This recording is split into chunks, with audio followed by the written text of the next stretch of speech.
So this video is going to be talking about Rita Astuti's article, What Happens After Death, in which she spends about the first half explaining some death rituals that the Viso people and the geographically close Lavobi people participate in.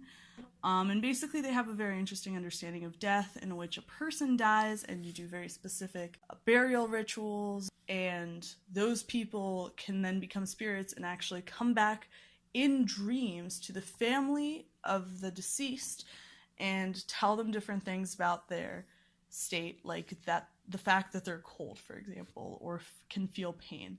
So Rita Astuti decided to go in and try to study more numerically, more quantitatively and scientifically how these people feel about these death rituals, and more specifically whether or not they actually believe in this spirits coming in and having these other thoughts. So she did these two studies. In the first study she had 23 participants with a mean age of 33, and they had this fictional character Rampy who was sick, got some injections, and then died.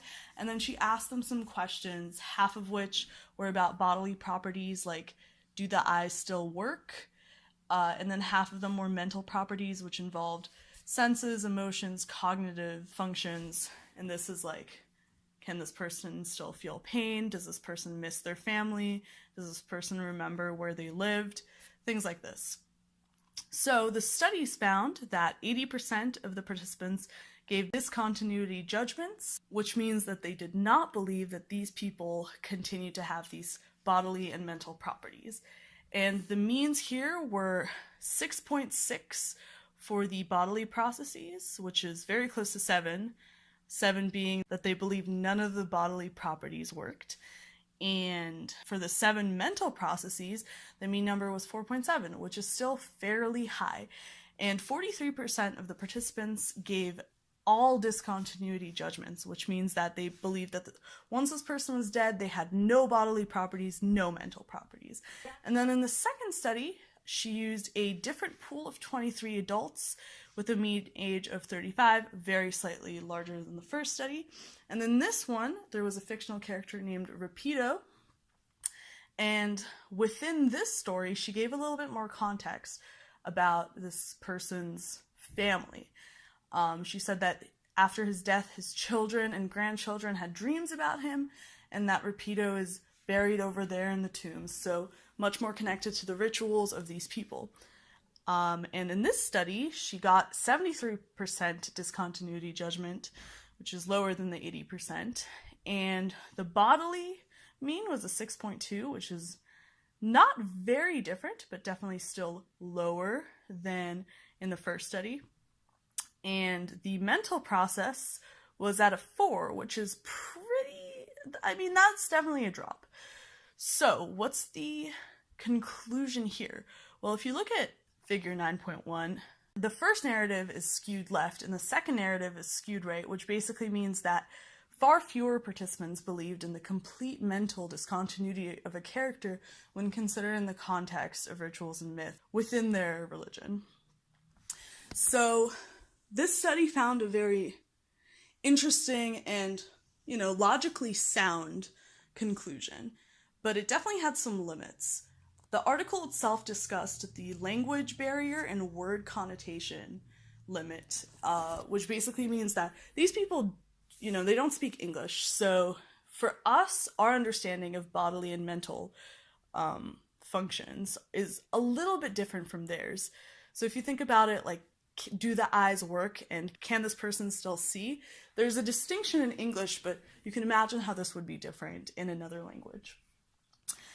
Another huge limitation of this study is the small sample size. The sample size was 23 for the first study, 23 for the second study. These were different people, but this is very few people in general, which means that the data could be completely coincidental. And because this is taken from these specific tribes, if there was a death that impacted specific people, this could completely change the study. And this is a really dangerous game that was played here. And another limitation is the specific story that she used.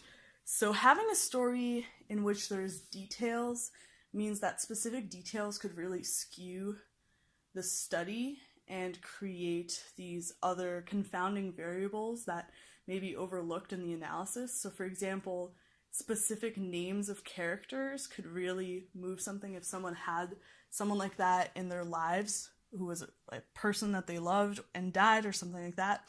And also things specifically like injections could really change someone's spiritual attachment to a person. You know, someone who died of natural cause with medicine versus someone who was murdered. These could be very different types of people in these people's minds. So there were definitely quite a few limitations, but there were definitely some strengths too. Having two different sample sizes was a strength in the fact that the participants had very little understanding of what the study was looking for, so they were unable to kind of bend towards what the study would want and skew the results.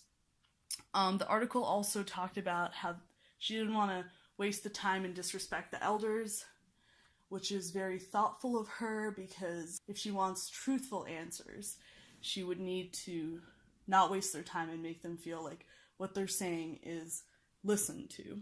And this alludes to the fact that I think a very good strength of this was the fact that the researcher earned the trust of the participants. She was doing field research. She participated in the rituals.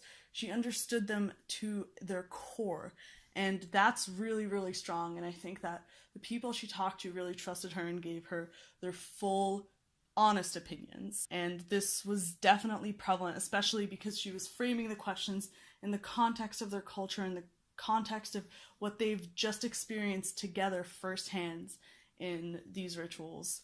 So I think that was very, very strong, and it makes me believe the study much more. So that was the breakdown of the study, and although it didn't answer what happens after death, it did answer some questions about rituals and how they change our cultural context in the way we think about death.